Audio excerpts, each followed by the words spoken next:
Hello, welcome to Temple Baptist Church. Our devotional today, we're going to be in the book of Luke. I'm going to be in chapter 20. And again, I'm changing a little bit. I'm reading some verses to you, and so you don't have to do that. I'm kind of setting the background for you. But in chapter 20 and verse 21, then they asked him, saying, Teacher, we know that you say and teach rightly, and you do not show personal favoritism, but teach the way of God in truth.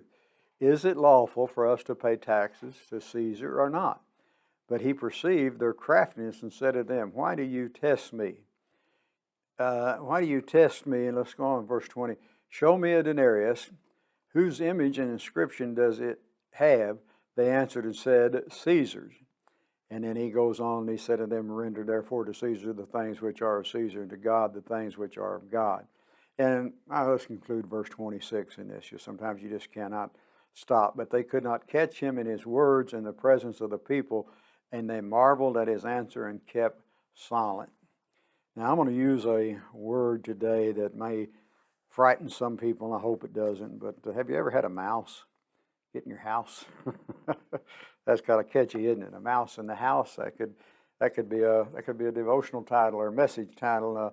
When that happens at my house, things kind of space out a little bit, and we've got to get it under control. And so we get the mouse trap out in hopes that we can lure the mouse into the trap, and so the mouse can no longer roam freely around the house. They're just little bitty things, but they can create havoc. They can do a lot of stuff that don't need to be done. But the chief priest and the scribes in today's passage, and this is not the only time they've done that, but they sent out a spy to attempt to trap Jesus. And the spy, he baits Jesus with flattery. I know all this about you. I know you're such a good... And then he tries to ensnare him with a question. He tries to trap him. Is it lawful to give tribute unto Caesar or no? So now if Jesus just answered this question, yes or no, he would have been in trouble one way or the other, wouldn't he? If he'd answered yes to the question, the chief priests and scribes could have accused him of betraying the Jewish people.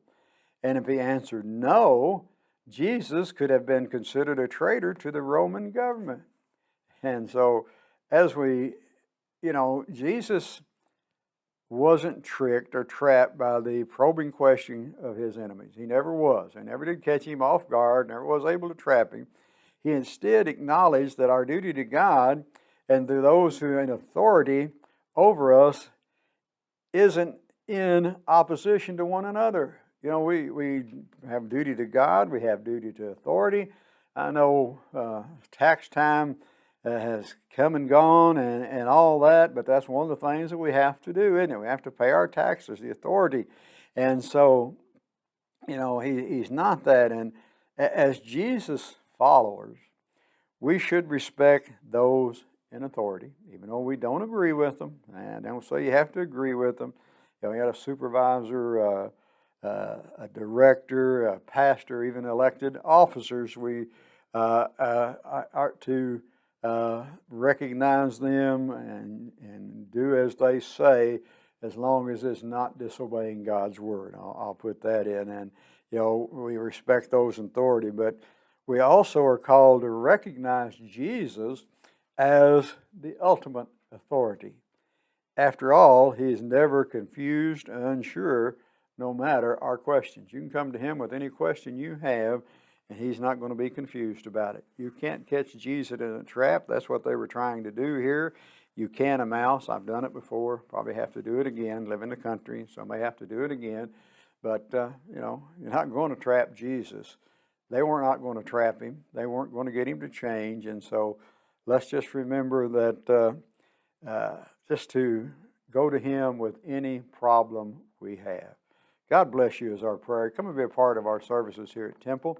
We have Sunday school at 9 o'clock, and we have an 8 o'clock worship service before that. And then we have 10 o'clock services, and then we have Sunday night at 6 and Wednesday night at 7. Come and be a part of those. May God bless you is our prayer.